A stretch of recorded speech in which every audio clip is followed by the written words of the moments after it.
Okay, right. Aside from Gary Neville, then, who are the other 28? Oh, we'd be here.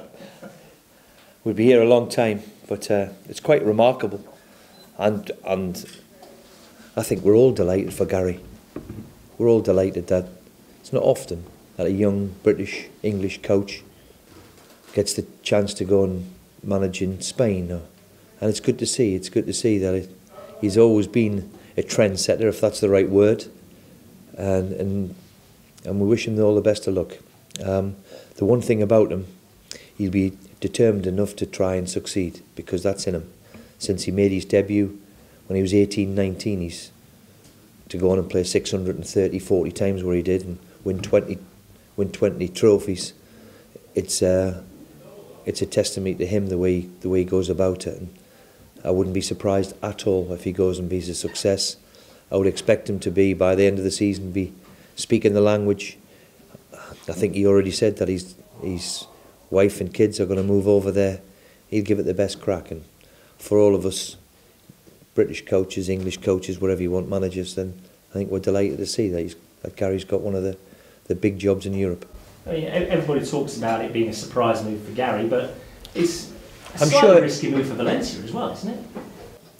Well, I think obviously the relationship that the owner's got with Gary and Phil, I think that's obviously key to it. And he understands, after working with him and being with Gary, then he doesn't obviously think it's a gamble itself. Of course, you know, to get a big job, but you know, the Guardiolas of the world and these people, you know, they start at the top. You know, they because they're used to being in and around big players, that'll not faze them. Big players, big clubs, big history, big traditions, and let's be fair, you know, Gary has got a big status about him in terms of he's been there, done it, wore the T-shirt, and that gives you instant respect. And then, of course, after that, then you've got to gain the respect, and I'm sure he'll do it fantastically well. And with the greatest respect to the clubs that you started your managerial career with, it's a little bit different than this. Yeah, no disrespect at all, but it is. But you know, back in the day, you used to have to learn your trade, as they say, and there's nothing wrong with it. You know, I walked into Sheffield United all them years ago. It made me, within 6 months, realise how difficult a job it was. You know, supposed to have money to spend, and there was no money to spend. And you have to look after wage bills, and you have to get in a bit of money, otherwise you're not getting paid at the end of the month. All of them things help you as a manager. And of course now it's becoming more and more that it's the head coach, in that you just look after the team. It'll be interesting to know Gary's remit on, you know, going into a club like Valencia. Does he have final say on transfers and things like that? So all in all, we wish him the best of luck, and after knowing him personally and played with him for a little while, I'm convinced he'll be a big hit. So in closing then, if you can't name them all, how many of those 28 other players do you think you could get? Well, I think if you give me time, I'm not going to reel them off now, but if you could give me time, I mean, you know, I must have played with 4 or 5 or 6, you know, Husey and Ince and Strachan and people like that, you know, Brian Robson, all played with, we're all in the same team at one time, all went into management. There was a time when we were all managing in the Premier League, which, you know, it's the natural progression, I think.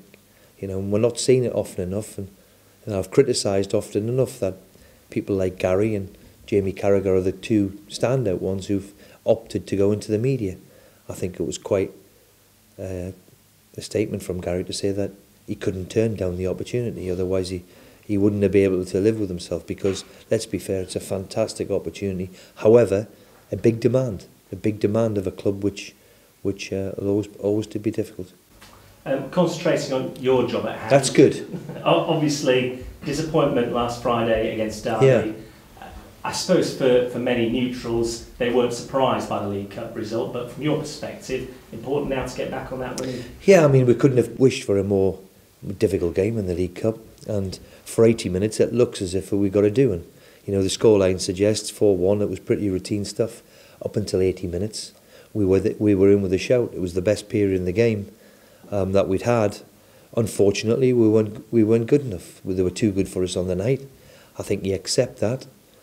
The big thing is now is to realise the challenge that we've got ahead now over Christmas, a vitally important time, always an important time for any club over Christmas. We've had a setback against Derby, now we must respond again and go another 10, 12 games if we possibly can. And it does highlight, doesn't it, just how tight it is at the top of this division, because last weekend you went into it as league leaders, you suffered one adverse result and you're down at 4. Well, I think I said at the time, we've been on a hell of a run. You know, we were unbeaten in 12, 13 games, something like that, and couldn't shake them off. So all the clubs in that respect, Derby, Burnley, Middlesbrough, have all been on good runs themselves. And of course now all of them will want to sustain it over the winter period. And you know, we're approaching the halfway stage over the Christmas period, so still all to play for. There's 4 or 5 clubs in there, and it wouldn't surprise me if somebody made a charge, but we've got to make sure, as far as we're concerned, that we stay in it. We stay in that title hunt. And every time you look at the fixture list and you see that away game at Leeds, you think it's going to be a tough test, but they've struggled at home this year. Only one win themselves in the road. Well, it's quite incredible, isn't it, that they've had one win or whatever it is. But you always know when you got Leeds United away, then it's going to be a difficult game, especially for a Yorkshire rival, if you like. So it's all about us and how we play and how we handle it. It's never ever easy. They haven't had the best of times. They'll have changed a manager, and it seems to be ongoing at Leeds United. We seem to be in the headlines for all the wrong reasons. But whenever you play against them, they're a club with huge tradition, big support, big history. So with that, there comes huge demands. And whenever you play against them, it's always difficult. Does that make them a more dangerous proposition because of the turmoil that's distracting from on-field stuff? Well, they seem to go from one turmoil to the next, unfortunately. And it's sad for a club with the history and the tradition of Leeds United. I mean, we've all been there when it's been packed to the rafters, and you know, they're a huge club with, as I said, with a big history and big tradition. And you know, we've all got the hugest respect because they are one of the big clubs in this country. And unfortunately, they've seemed to be in turmoil for too long. But whenever you play against them, you know you're in for a game. Especially with Steve involved as well now. You know he's going to have his team right where he wants it. So it's not going to be for the faint-hearted, that's for sure. And you'll obviously be used to going back there as a manager these days, but their fans have long memories. You should get a warm reception. Yeah. It's fair to say that.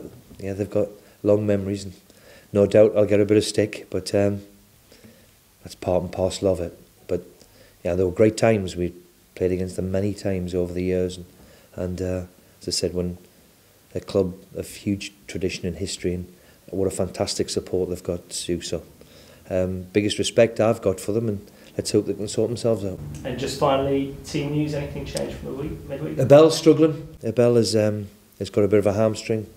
I don't think he's going to make it, so that's a bit of a blow to us. We expect Curtis to be there or thereabouts. He's been sick, and I think it's a little bit too early for Michael Dawson too. So whereas 2-3 weeks ago we had a clean bill of health, all of a sudden, you know, we've lost 2 or 3 or 4, but that's part and parcel of playing the fixture list, what we do.